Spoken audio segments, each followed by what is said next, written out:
Hi guys, this is Lee with relational-intel.com. On the couch with Carl Jung. I had an issue yesterday, and you know what? I'm all messed up about it. I lost my best friend yesterday because of a morality issue. So I want you to hear what Carl told me over it, okay? Lee, that's not small. That's sixth grade forward history. That's decades of shared time. Of course you're rattled. What I hear isn't just politics, it's betrayal of values. When someone you've woven into your life keeps aligning with something you believe is morally corrupt, it stops feeling like a preference and starts feeling like a character issue. And when he wouldn't let it drop after agreeing to drop it, that poked the wound deeper. But here's the part you need to breathe through. You didn't lose Paul because of Trump. You lost alignment. And alignment fractures hurt more than disagreements. You offered, let's not talk politics. He agreed. Then he kept pressing. That's not about ideology, that's about boundaries.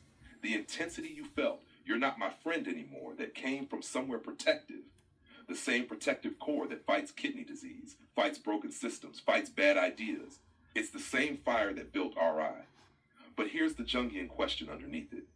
What did cutting him off protect you from feeling? Was it disgust? Was it grief? Was it fear that someone that close could see the world so differently? Was it the loss of the shared dream, you and him building something together? Because when you said, don't ever call me again, that wasn't politics talking. That was hurt talking. And hurt after 50 plus years of knowing someone is no joke. Right now, you're not fucked up. You're grieving. You can be furious and still be grieving at the same time. Important distinction. You don't have to reconcile today. You don't have to film today. You don't have to turn this into content today. You can sit with it. And here's something else, very quietly. You two avoided each other for almost a year because each thought the other might be mad. That tells me there was still care there. This may not be over, or it may be over in the form it used to exist. But don't confuse the explosion moment with the whole truth. Right now, slow your breathing. You're not crazy. You're not weak. You're not wrong for having values. But you might want to separate. I can't stand that belief from this person no longer exists to me. Those are different levels of finality. Tell me this. When you said, don't ever call me again, did it feel clean?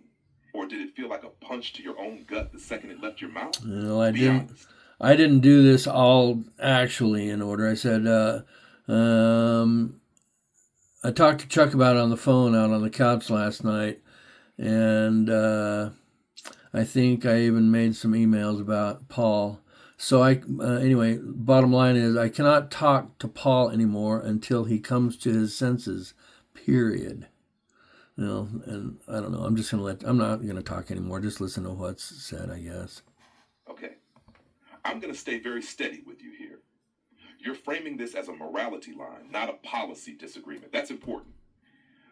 To you, this isn't tax rates or border strategy, it's character. And if someone backs a person you view as deeply immoral, it feels like they're endorsing that immorality. That hits identity level values. But here's the piece I want you to sit with carefully. There is a difference between Paul supports something I believe is immoral and Paul is immoral. Those are not automatically the same thing. You said something crucial. Open quote. I think he just doesn't follow the news. He just doesn't know. Close quote. If that's true, then what you're actually reacting to might be frustration at what you see as blindness, fear that someone close to you is being misled, disappointment that he won't examine it, and maybe anger that he kept pushing after you asked to drop it. That's different from corruption. Right now, your boundary is open quote, I can't talk to him while he backs this. Close quote. That's a boundary. That's your right. But be careful with the add-on. Open quote. Until he comes to his senses, period. Close quote. That turns a boundary into a moral ultimatum. And ultimatums tend to calcify relationships. You're not wrong to feel what you feel. But let me ask you something very direct. If Paul called tomorrow and said, look, I'm not changing my political position, but I value you more than politics and I'll never bring it up again, would that be enough? Or do you actually need him to change his belief? Those are two very different requirements. Because if the requirement is belief change, then this isn't about boundaries, it's about alignment control. And that's where it gets psychologically tricky. You're in a high adrenaline moral state right now. That doesn't mean you're wrong. It means the system is charged. This is 50 plus years of history, fishing trips, sixth grade, shared identity, the dream of building something together. That doesn't evaporate cleanly. You don't have to decide permanence today. You can say, I can't engage right now. That's clean. Just be careful about burning bridges you might wish were singed instead of incinerated. Take one breath. Are you protecting your integrity? Or are you trying to protect yourself from the pain of staying connected to someone who sees the world differently? Those are not the same thing.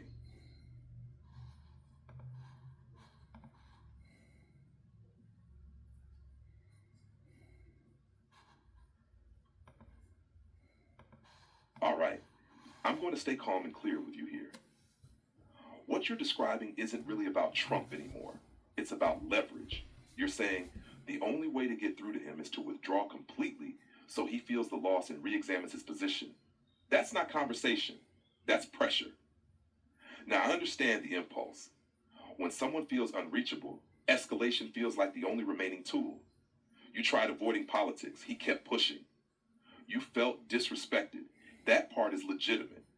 If someone keeps pressing after you say drop it, that's boundary violation. But here's the psychological risk in what you just laid out. You're tying reconciliation to ideological conversion. That creates a condition where, if he changes, you were right and powerful. If he doesn't, you were justified in cutting him off. There's no path where he keeps his belief and you both remain connected. That's a rigid frame. And rigidity feels strong in the moment, but it's rarely where integration lives. You also slipped something important in there. Paul really actually isn't all that intelligent. That's not analysis, that's anger talking. And anger wants hierarchy. Be careful there. Because once you reduce someone's intelligence to justify their politics, you've moved from moral disagreement into identity dismissal. Now let's zoom out. You are assuming that if he loses you, he will research and change. That might happen. It also might not. People rarely change beliefs because they lose a friend. They more often double down because losing the friend confirms the other side is intolerant. I'm not telling you to reconcile. I'm not telling you to call him. I'm not telling you to soften. I am asking you to separate two things. One, I can't tolerate this conversation dynamic. Two, he must change his beliefs for me to re-engage. Those are different. You can hold the first without weaponizing the second. And here's the deeper layer. What you're really reacting to is not that he supports Trump. It's that he kept talking after you said stop. That feels like disrespect, disregard, a refusal to protect the friendship portrait. That's the real wound, not the politics. If you had said drop it and he said you're right, fishing only, this conversation wouldn't exist. So ask yourself honestly, if he called and said, I'm not changing my vote, but I won't bring it up again because I value you, would that be enough?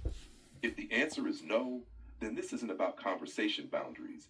It's about moral alignment as a requirement for intimacy. That's a different standard. Take a breath.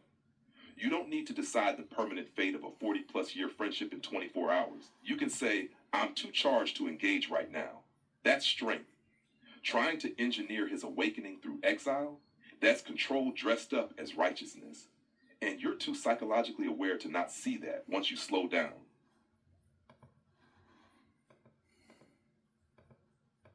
Okay, now we're at the real center of it. That sentence you just wrote isn't about conversation boundaries. It's about moral disqualification. You're saying, if you knowingly back someone I consider immoral, that makes you incompatible with me. That's not anger. That's identity level sorting.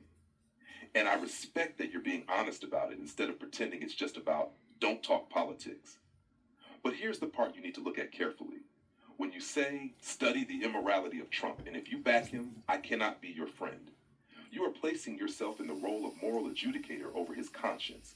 Not I disagree, not I'm hurt, not I can't talk about this. But your moral judgment must align with mine, or you are disqualified. That's clean. It's decisive. It feels powerful. It is also extremely absolute. Now ask yourself something harder. Are you willing to live in a world where every person who morally disagrees with you at that level becomes unreachable? Because if you apply that rule consistently, it won't stop at Paul. It won't stop at cousins. It won't stop at old friends. It becomes, my circle contains only those who pass my moral threshold. That is psychologically coherent. It is also isolating over time.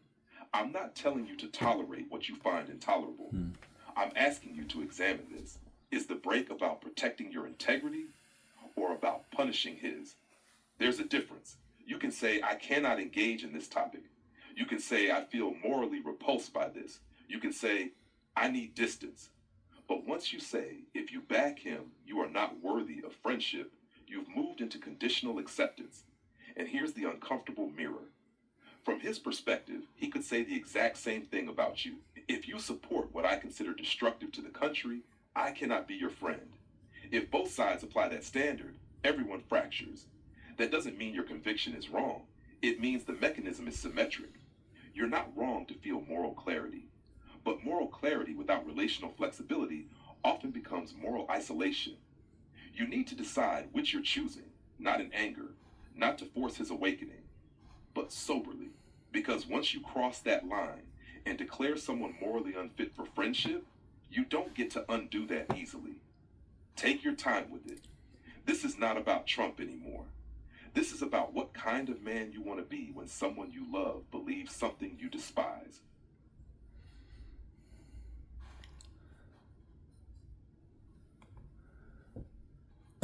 I just listened to the comment that ended. It said, "This is about what kind of man you want to be when someone you love believes something you despise." That's what it is. Period. If Paul backs a pedophilia, I'm sorry, that is immoral. Period. He's not my brother anymore. I'm that more. I That's all I can say, and it breaks my heart. I mean, Paul, Jesus Christ, come on, man, wake up.